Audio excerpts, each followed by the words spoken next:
Abracadabra, an unpublished work by Bailey A. Osborne. Chapter 3. Sagittarius. Sagittarius is one of the 48 constellations listed by 2nd century astronomer Ptolemy and is located in the southern celestial hemisphere. Its name is Latin for archer. Abra spent the rest of the afternoon with her friend, then went home and ate dinner with her brother. Everything felt normal, everything felt fine. Only the bruise on the inside of her elbow and the shadow of a handsome face reminded her of the strange occurrences of the day. Dinner passed silently, and Abra knew better than to try to start a conversation with Stellan when he looked so close to the grief, so she simply ate her meal and went to her room. Cancer, Gemini, Virgo. Abra stood over her desk and held her hand over a list of constellations she had written down at some time or another. Cancer, Gemini, Virgo. Removing her hand, Abra read her list and groaned. She had gotten it wrong. Cancer, Leo, Virgo, Libra, she muttered under her breath.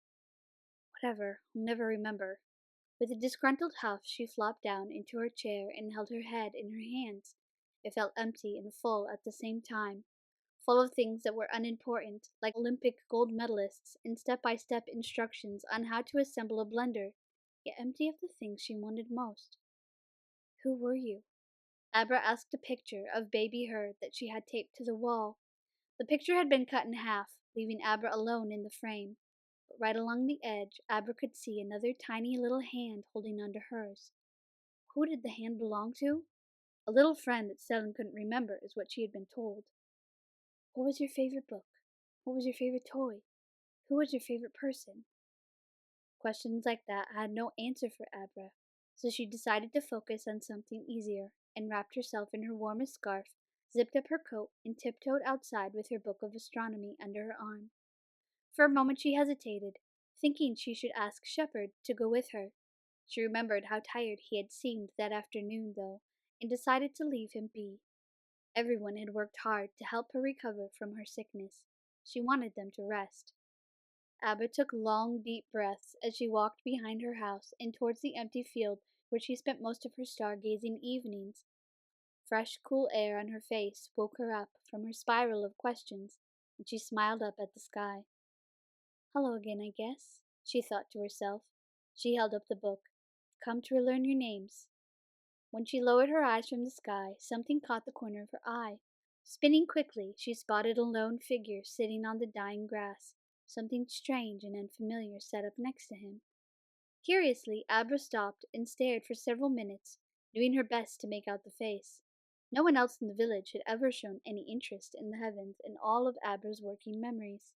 Perhaps her silence and stillness alerted the figure to her presence, because they turned and looked in her direction.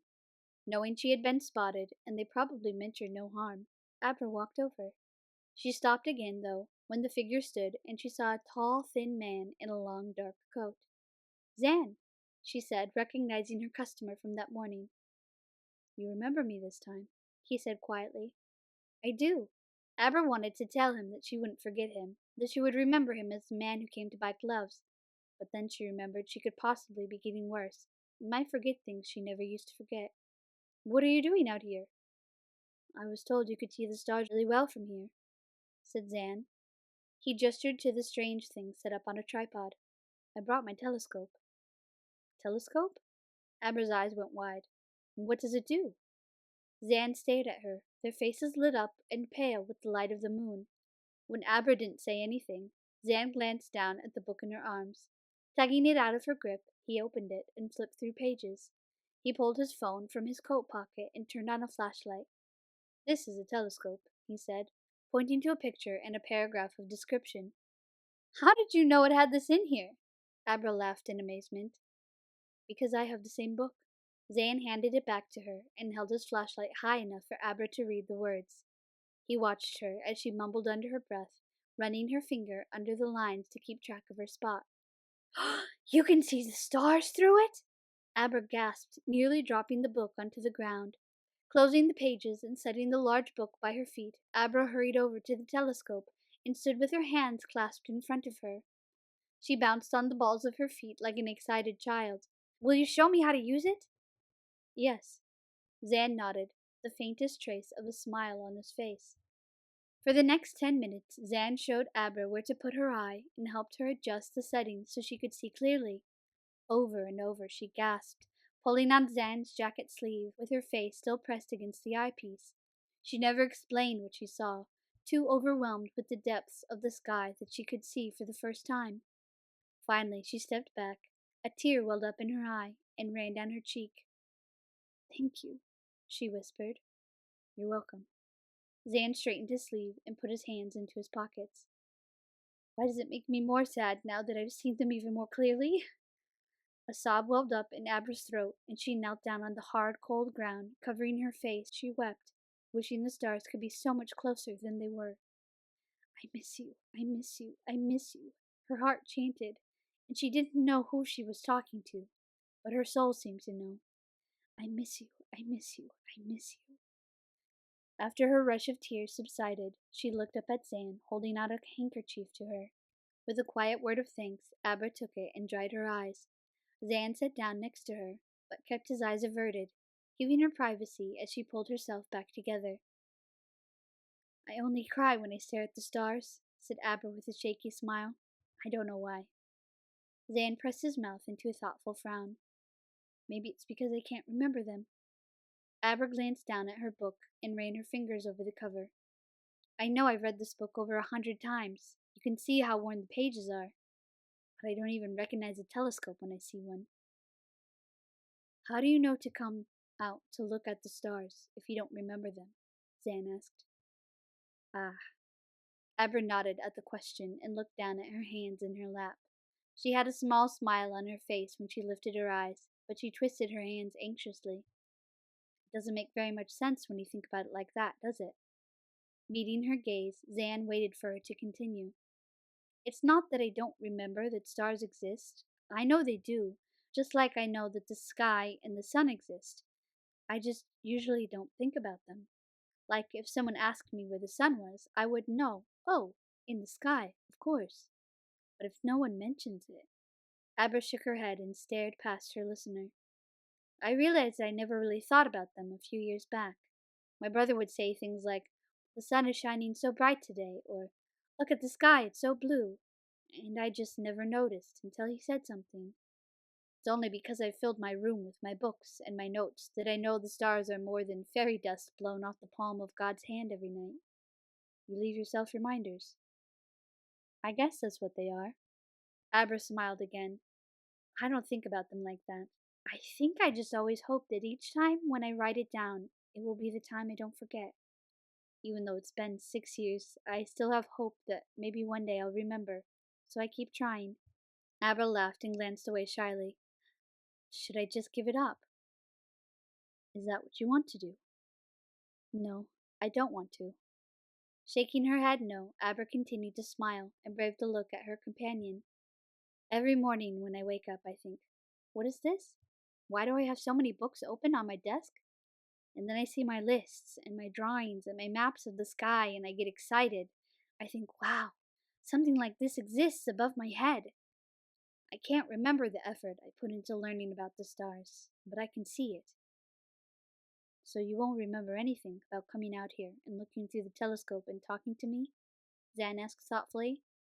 "I'll remember you," said Abra. "Back in the beginning, before we knew how my memory would work, after I started taking my doses, my brother would come out with me."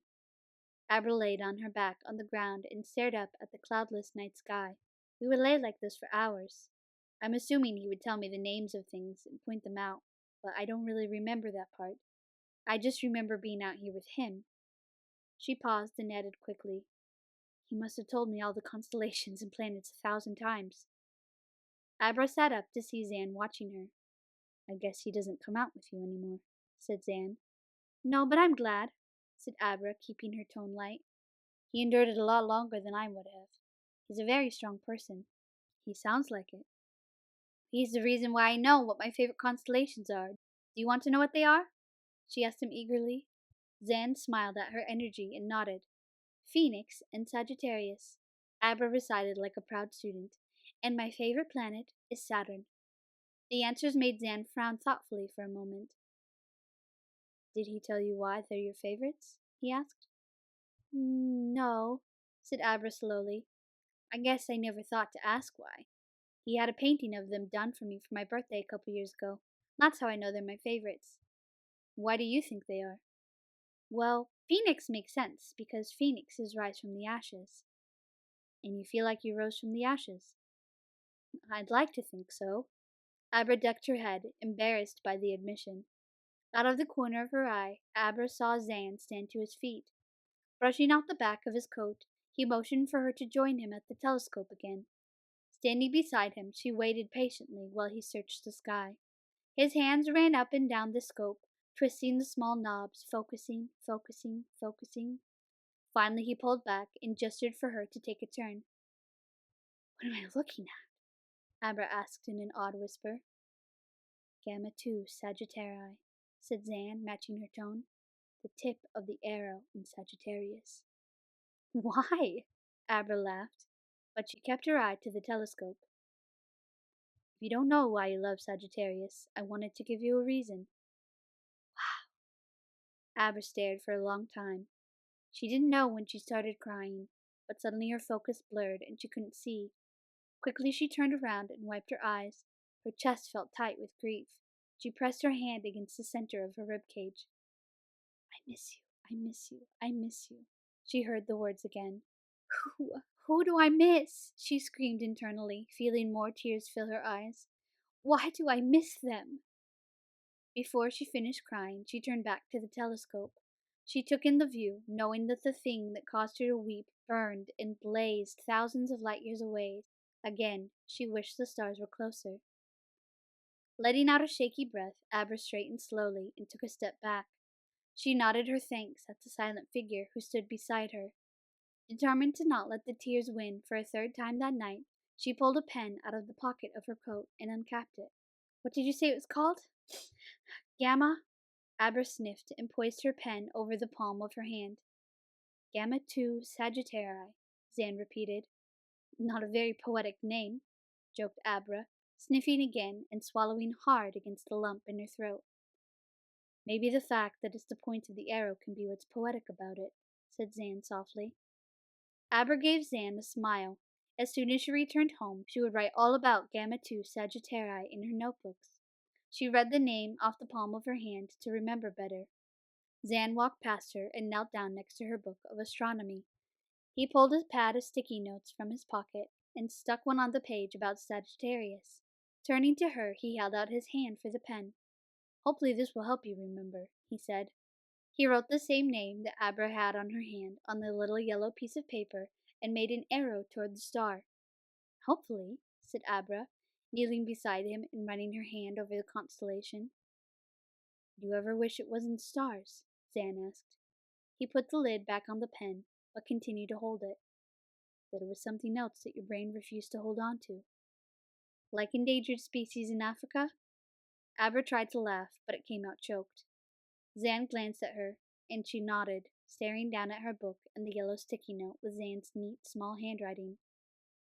Yeah, I would trade almost anything to have the stars. I can imagine. Zan looked down at the pen in his hands. I wouldn't want to wish that on someone I didn't like. Yeah, Abra whispered, wiping her eyes. Thank you, said Zan, handing her pen back to her. Thank you for looking at the stars with me tonight. Thank you back. Abra felt how cold Zan's fingers were when their hands touched. She remembered the black gloves he had bought at the shop that morning and thought about reminding him that he had them, but he pulled his hand back and shoved them into his pockets. How long are you in Yotoko? I'll drive back to Solu tonight. Zan took a deep breath and stood up. Very carefully he started dismantling the telescope to pack it into a long black bag that Abra hadn't noticed in the dark. But I'll be coming back next week. Really? Abra didn't know why her heart skipped half a beat at the announcement. Why? Because the person who told me that this field was perfect for looking at the stars was right, and I need a place like this for something I'm working on.